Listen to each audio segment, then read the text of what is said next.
बादल काका अपनी नई नवेली दुल्हन का पंख पकड़े घर के बाहर खड़ा था। बिजली, मुझे तो बहुत डर लग रहा है। अरे पति, डरने की कोई जरूरत नहीं, मैं हूँ ना तुम्हारे साथ। अगर माँ ने तुम्हें घर में नहीं रखा तो फिर क्या होगा? अब मैं तुम्हारी पत्नी बन गई हूँ, तुम्हारी माँ मुझे अपने घर से नहीं निकाल सकती। अगर फिर भी तुम्हारी माँ ने हमें निकाल दिया तो क्या परेशानी है? तुम जानते हो ना कि मेरी माँ कितनी अमीर है। बादल काका और बिजली कभी घर के बाहर ऐसे खड़े थे कि तभी बादल कपे की माँ घर के बाहर आती है। ये सब मैं क्या देख रही हूँ बादल, यहाँ क्या चल रहा है? माँ, आप यहाँ चलिए, अंदर चलकर आराम से बात करते हैं। फिर बादल काका अपनी पत्नी और माँ को लेकर घर के अंदर चला जाता है, जहाँ बादल काका बिजली कपी और उसकी लव स्टोरी बताता है। माँ, जिस कंपनी में मैं काम करता हूँ वहाँ की मालकिन की बेटी है बिजली। उस कंपनी में काम करते करते मुझे बिजली से प्यार हो गया, इसलिए मैंने और बिजली ने शादी कर ली।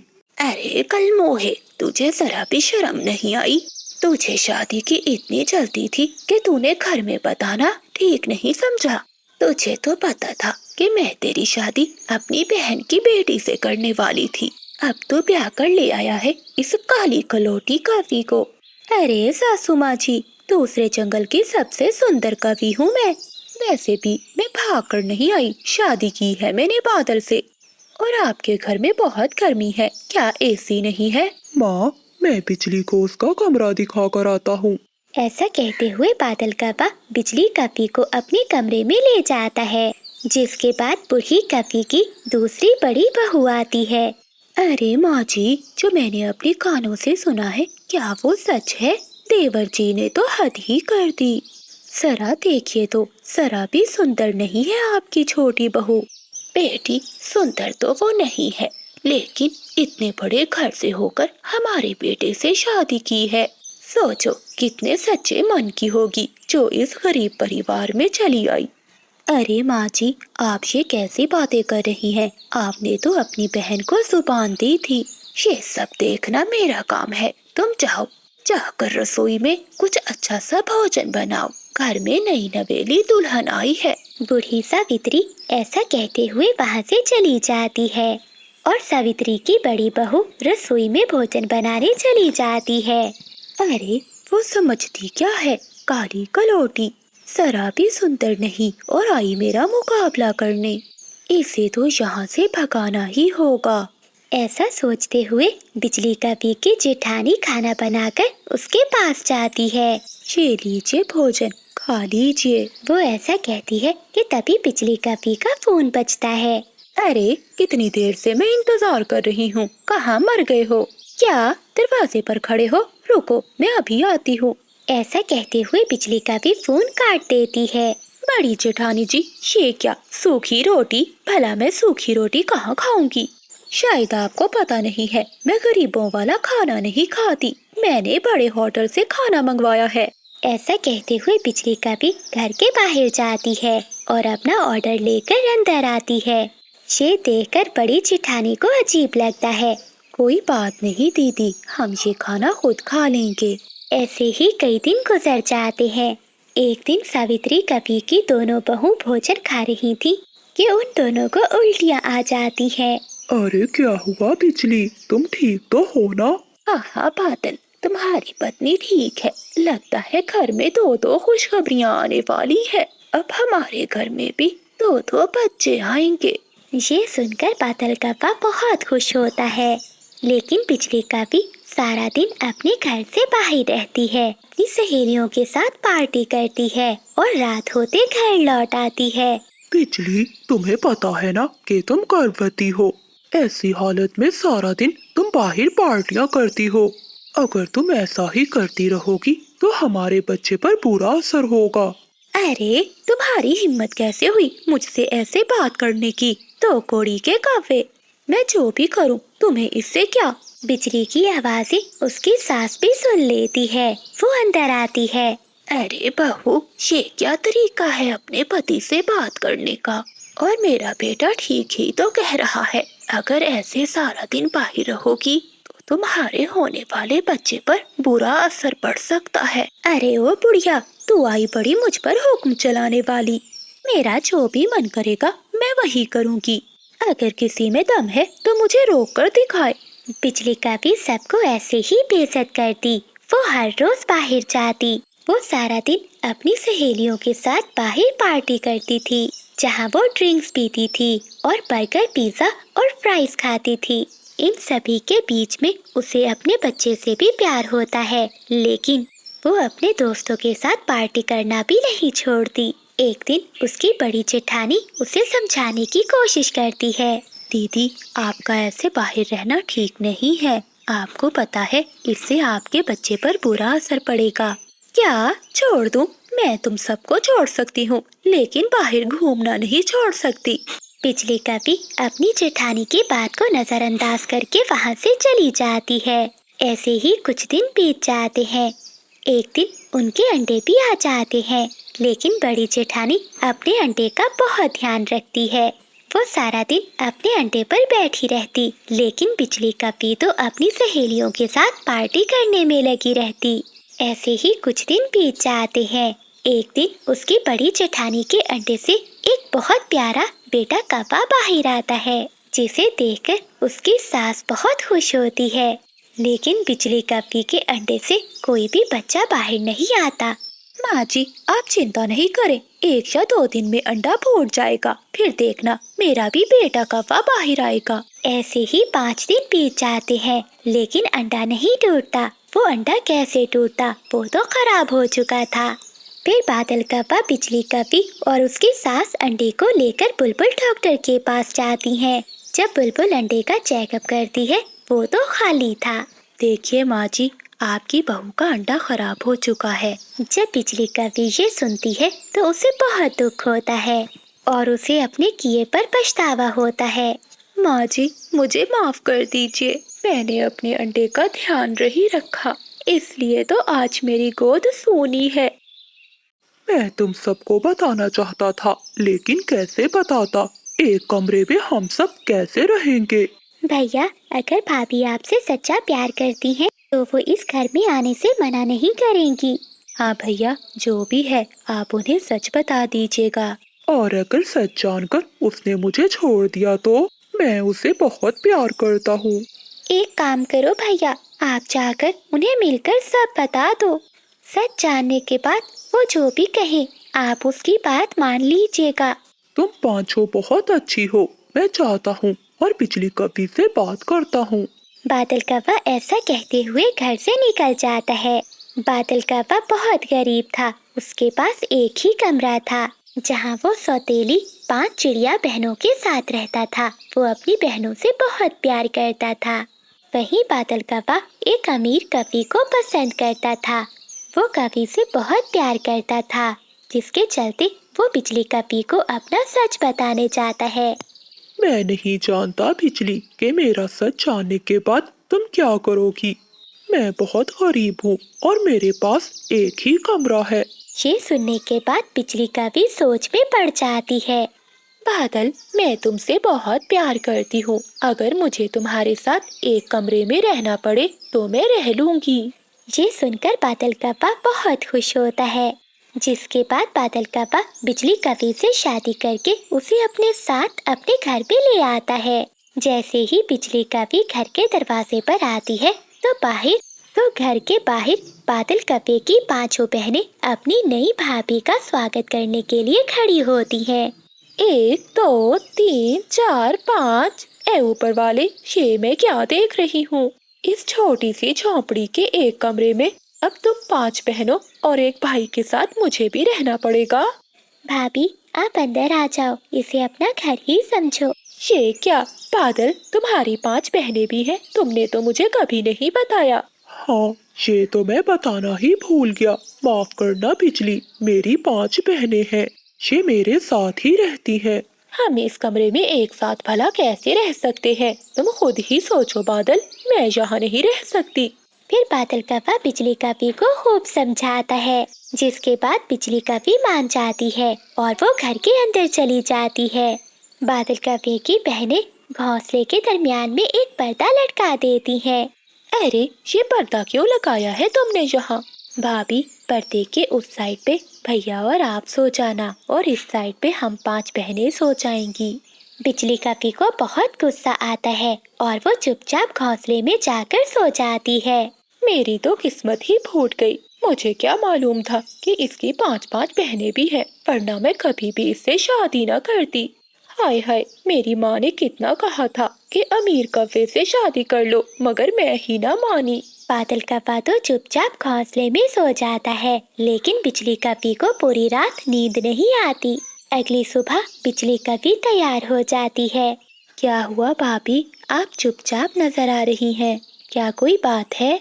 बिजली कपी अभी कुछ कह ही पाती कि तभी बादल कौवा आ जाता है और वो बिजली कपी से कहता है, बिजली, मुझे आज तुम्हारे पंखों के कड़ी चावल खाने हैं, जैसे तुम पहले अपने घर से बना कर लाई थी।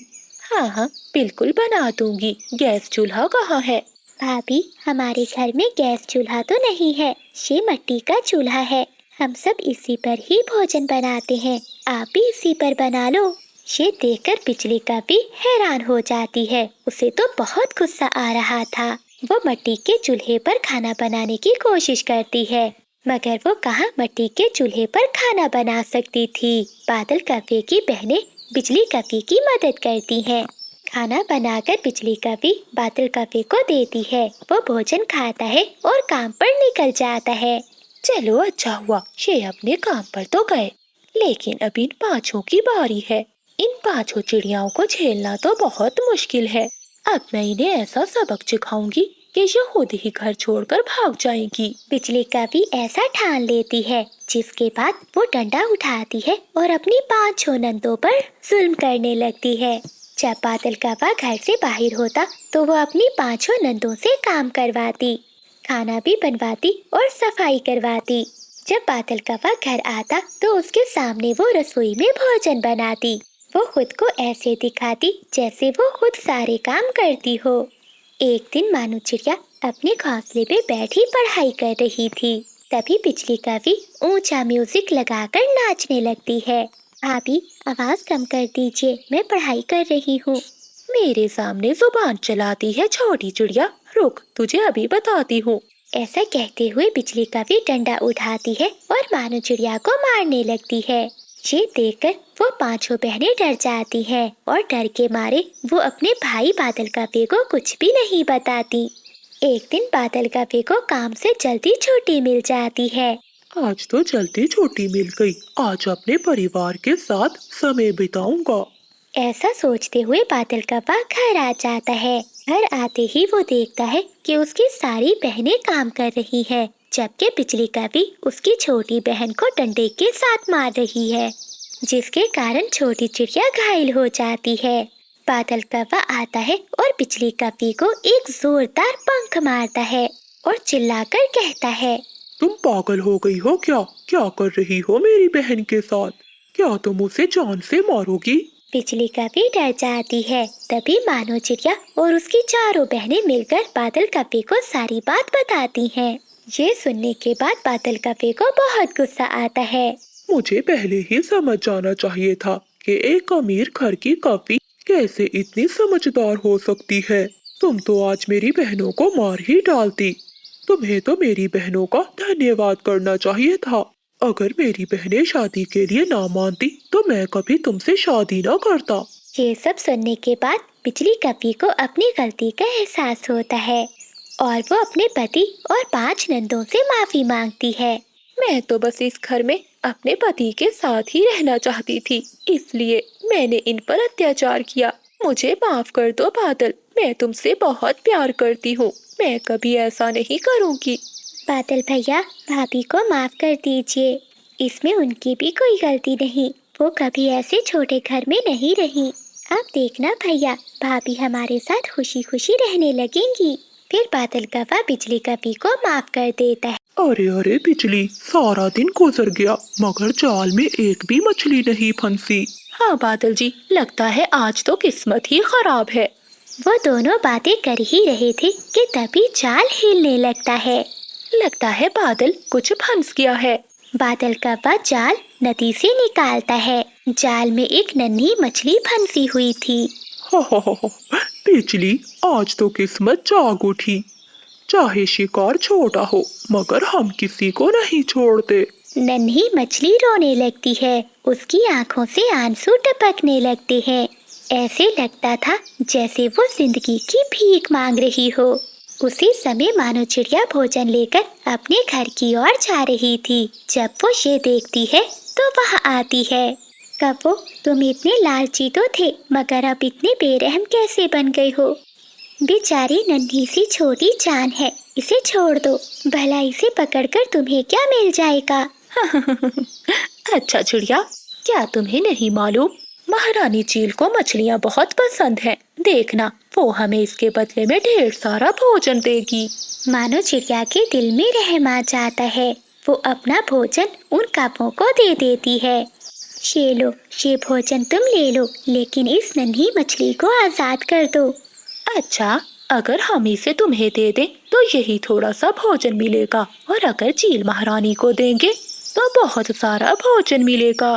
बिजली, रहम करो, इस छोटी मछली पर रहम करो। तुम चिंता नहीं करो, मैं तुम्हें कल भी भोजन ला दूंगी। फिर बिजली कपी और बादल कपा मान जाते हैं। वो जाल में से मछली को आजाद कर देते हैं। मानो चिड़िया भी अपने घर की ओर खुशी खुशी चली जाती है। था क्या हुआ बादल, तुम्हें नींद क्यों नहीं आ रही? नींद कैसे आएगी? पता है आज मुझे भूरे ने क्या बताया? अब क्या बता दिया है उस भूरे ने तुम्हें? उसने कहा है कि पास के जंगल में एक चूहा रहता है। क्या चूहा? हाँ बिजली, चूहा। पता है, वो कोई साधारण चूहा नहीं है, बल्कि वो हम पक्षियों की तरह बोल सकता है और भविष्य भी बताता है। मैं सोच रहा हूँ अगर वो चूहा हमें मिल गया तो सारा जंगल हमारा होगा। हम जंगल के अमीर काफे बन जाएंगे। ये सुनकर तो बिजली कपी के मन में भी लालच आ जाता है। तो बादल जी, इसमें सोचने वाली क्या बात है? सुबह होते ही हम चले जाएंगे। अगली सुबह होते ही वो कपी एक पिंजरा लेते हैं और दूसरे जंगल की ओर चले जाते हैं। वो जंगल बहुत अजीब था, घना और सन्नाटे से भरा हुआ। वो दोनों पेड़ों के बीच में जाकर बैठ जाते हैं। तभी उनकी नजर सामने पेड़ के नीचे बैठे हुए चूहे पर जाती है, जिसका नाम मोसू था। मोसू के बारे में कहा जाता था कि वो पक्षियों की जुबान भी समझता है और भविष्य के बारे में भी सच बताता है। वो कौवे छुपकर पेड़ के पीछे देख रहे थे कि तभी साधु उल्लू चूहे के पास आता है। लगता है मोसू कि मैं रास्ता भूल गया हूँ। मुझे बताओ कि सही रास्ता कौन सा है? हाँ साधु उल्लू जी, मैं इस जंगल में सभी की मदद करता हूँ। मैं आपको सही रास्ता बताता हूँ। बिजली और बादल ये देखकर बहुत हैरान थे। बिजली, देखा, ये चूहा तो सच में पक्षियों की भाषा में बात कर रहा है। अगर ये बातें कर सकता है तो भविष्य भी देख सकता होगा। मैं इसे पकड़कर बाजार में बेच दूंगा। जाते हुए साधु उल्लू चूहे के कान में कुछ बात बताता है और वहां से चला जाता है। साधु उल्लू के जाने के बाद बादल कौवा चूहे को पिंजरे में कैद कर लेता है। देख बे चूहे, अब तो हम कौवों के लिए काम करोगे। तुम हमारे लिए पक्षियों का भविष्य देखोगे और वो हमें बदले में देंगे ढेर सारा भोजन। मोसू बहुत डर जाता है और वो कौवों से कहता है, ठीक है कपो, लेकिन मेरी भी एक शर्त है। तुम कभी भी अपना भविष्य मुझसे नहीं पूछोगे। अगर तुमने ऐसा किया तो इसका अंजाम बहुत बुरा होगा। हाँ छोटे चूहे, हमें अपना भविष्य नहीं जानना, हम अपनी किस्मत खुद बना लेंगे। ऐसे खुश होते हुए वो कौवे मोसू को अपने जंगल के बाजार में ले जाते हैं। आओ आओ पक्षियों, जो अपना भविष्य जानना चाहता है इस नन्हे मोसू से पूछ लो, वो सब बताएगा। बादल कौवे की आवाज सुनकर जंगल के सभी पक्षी वहां जमा होते हैं। तभी एक कबूतरी कौवे से कहती है, कौवे, मेरे घर से एक बोरी अनाज की गायब हो गई है। मुझे इस चूहे से पूछकर बताओ, क्या वो बोरी मुझे मिल जाएगी? चल बे चूहे, जल्दी से बता, कबूतरी ने क्या पूछा है तुमसे? मोसू कहता है, कबूतरी बहन, कल सुबह तक वो वापिस आ जाएंगे। और चोर कोई नहीं, तुम्हारे घर का नौकर है। चूहे को बोलता हुआ देखकर सभी पक्षी हैरान थे। ठीक है कवे, अगर तुम्हारे चूहे ने ठीक बताया होगा तो कल मैं तुम्हें भोजन दूंगी।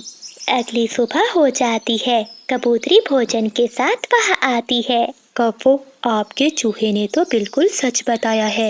मेरी अनाज की बोरी मिल गई है और वो चोर कोई नहीं, मेरे घर का नौकर ही था। ये सुनकर पास खड़े सभी पक्षी हैरान हो जाते हैं और अब कौवों के पास सभी पक्षी बड़ी तादाद में आने लगते हैं। ऐसे ही समय बीतता जाता है। अब तो वो कौवे बहुत अमीर हो गए थे। उन्होंने अपने लिए एक बहुत बड़ा घर बनवाया, नौकर भी रख लिए। पूरे जंगल में और पास के जंगल में अब उनकी ही बातें हो रही थीं। कव्वो, अब तो मुझे आजाद कर दो, अब अपना लालच छोड़ दो।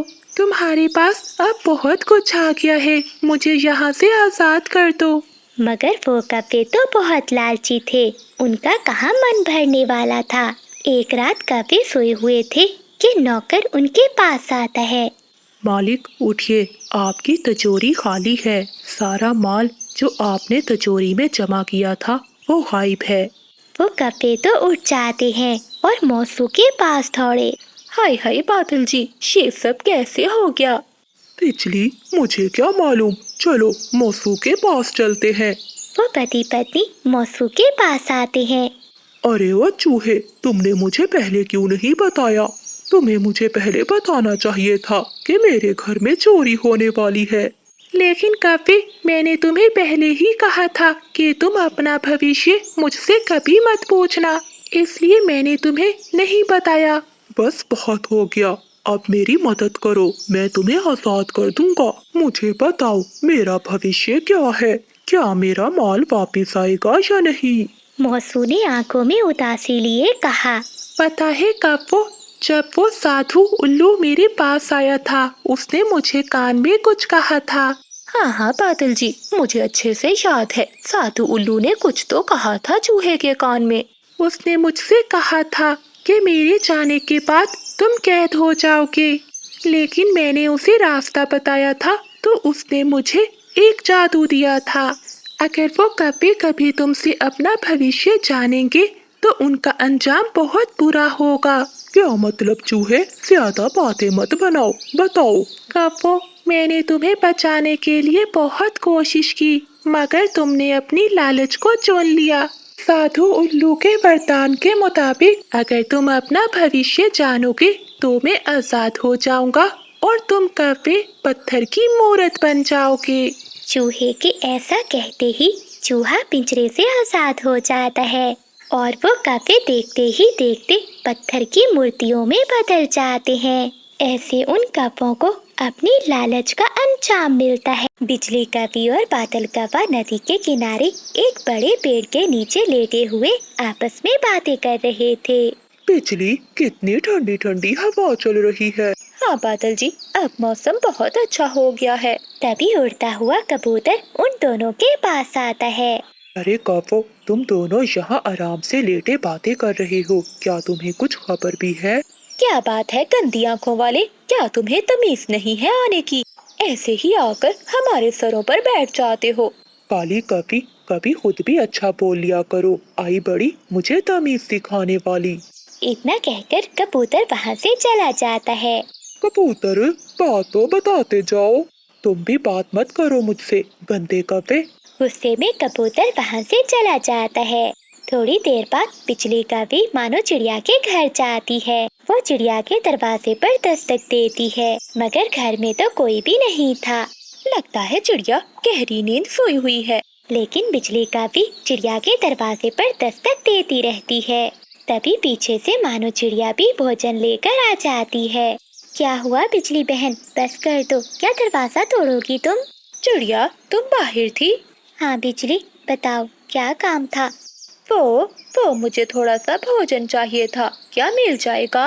बिजली बहन, क्या आपने पक्षी का ऐलान नहीं सुना? ऐलान? कैसा ऐलान? कुछ ही दिनों तक जंगल में बारिशें शुरू होने वाली हैं। हमारे आसपास के जंगलों में भी बारिशें हो रही हैं। और पता है बिजली बहन, उन जंगलों में बाढ़ आ गई है। बस इसीलिए मैं भोजन जमा कर रही हूँ। अच्छा चिड़िया, लेकिन वो भोजन। माफ कीजिए कवि बहन, लेकिन आज मैं आपको भोजन नहीं दे सकती क्योंकि मेरे बच्चे भूखे हैं। फिर मानो चिड़िया अपना भोजन लेकर अंदर चली जाती है और वो अंदर से दरवाजा बंद कर देती है। बदला लूंगी, मैं इस बेइज्जती का बदला लूंगी। चिड़िया की बच्ची, अब तो देखती जा। फिर बिजली का भी गुस्से में वहाँ से चली जाती है। दूसरे दिन मानो चिड़िया जब दाना लेने जाती है तो बिजली का भी चिड़िया के घर में आ जाती है और वो जोर जोर से चिड़िया के दरवाजे पर दस्तक देती है। बबलू भाई, लगता है आज फिर से कोई गंदा पक्षी आ गया है। मम्मा भी तो घर पर नहीं है, अब बताइए क्या करें, नहीं तो ये पक्षी हमारे घर का दरवाजा ही तोड़ देगा। डरो मत मीना बहन, ये अभी चला जाएगा। मुझे सब पता है। मीना बबलू, तुम दोनों अंदर ही हो। बहुत अच्छा होगा, आराम से दरवाजा खोल दो, नहीं तो मैं तुम्हारी मम्मा को मार डालूंगी। ये हमें डरा रहा है मीना बहन, आप चुप ही रहना। बबलू भैया, अगर सच में हमारी मम्मा को कुछ हो गया तो हम खुद को कभी माफ नहीं कर पाएंगे। हमें दरवाजा खोल देना चाहिए। दोनों बच्चे डरते हुए दरवाजा खोल देते हैं।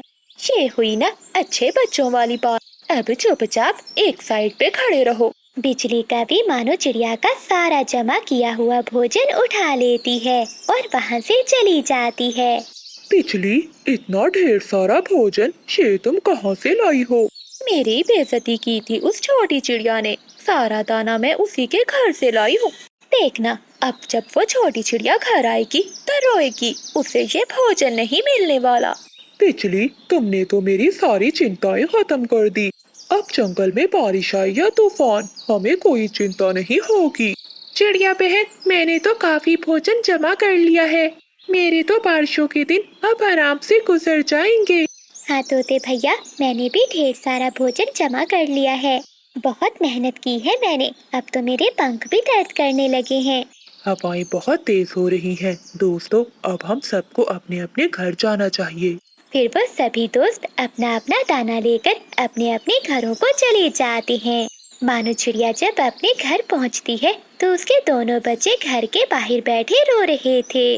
बच्चों, आप दोनों ऐसे रो क्यों रहे हो, क्या हुआ है? मम्मा, वो बिजली आंटी आई थी, उन्होंने हमें बहुत डराया और हमारा सारा भोजन भी उठा कर ले गई। कभी ये तुमने अच्छा नहीं किया। बच्चों चुप हो जाओ, चलो अंदर चलो। फिर मानो चिड़िया अपने बच्चों को घर में ले जाती है। बच्चों, आप दरवाजा अंदर से बंद कर लो, मैं अभी आती हूँ। मम्मा, आप उस आंटी के पास मत जाना, वो बहुत बुरी है, वो आपको नुकसान भी पहुंचा सकती हैं। बबलू बेटा, वो कभी मेरा कुछ भी नहीं बिगाड़ सकती, तुम दोनों डरो मत, मैं अभी आती हूँ। फिर मानो चिड़िया अपने बच्चों को घर में छोड़कर कौवों के पास जाती है। बिजली, तुम ये सारा दाना मेरे घर से लाई हो। चोर कौवे, क्या तुम्हें पता भी है कि ये सब दाना मैंने कितनी मुश्किल से इकट्ठा किया है? अब जल्दी से मेरा सारा भोजन मुझे वापस करो। छोटी चिड़िया, अपनी चोंच बंद कर भाग जाओ यहाँ से, वरना मैं तेरी चोंच ही तोड़ दूंगी। ये दाना हमारा है, जाओ चिड़िया, कहीं और जाकर अपना दाना ढूंढो। मानो चिड़िया रोने लगती है। अगर ये भोजन मैं नहीं खा पाई, मेरे बच्चे नहीं खा पाए, तो तुम दोनों के नसीब में भी नहीं होगा। ऊपर वाला तुम्हें कभी माफ नहीं करेगा, वो जरूर न्याय करेगा। चल भाग जा चिड़िया यहाँ से, अब गरीबों वाला रोना धोना यहाँ न कर, चल चल भाग। मानो चिड़िया रोती हुई वहाँ से चली जाती है। कुछ ही देर में जंगल में आंधी के साथ तेज बारिश शुरू हो जाती है। मानो चिड़िया बारिश में अपने घर चली जाती है। बिजली, आज वो छोटी चिड़िया कुछ ज्यादा ही बददुआएं देकर गई है। बादल, छोड़ो उसे और तुम ये दाना खाओ। वो दोनों पति पत्नी दाना खा ही रहे थे कि उनका घर जोर जोर से हिलने लगता है। बादल, ये क्या हो रहा है, जल्दी से बाहर निकलो। जोर से बादल गरजता है और कौवों का घर नीचे आकर गिरता है। हाय बादल, मेरी कमर टूट गई, लगता है हमें हमारे किए की सजा मिल गई है। चिड़िया, चिड़िया बहन। मानो चिड़िया कौवों का शोर सुनकर वहाँ आती है। फिर मानो चिड़िया उन दोनों कौवों को घर के नीचे से निकालती है। चिड़िया बहन, मुझे माफ कर दो प्लीज, मुझे माफ कर दो। ठीक है, मैंने तुम्हें माफ किया। इतना कहते हुए मानो चिड़िया अपना भोजन उठाती है और वापस अपने घर की ओर चली जाती है। बादल जी, चिड़िया तो गई, अब हम क्या करेंगे?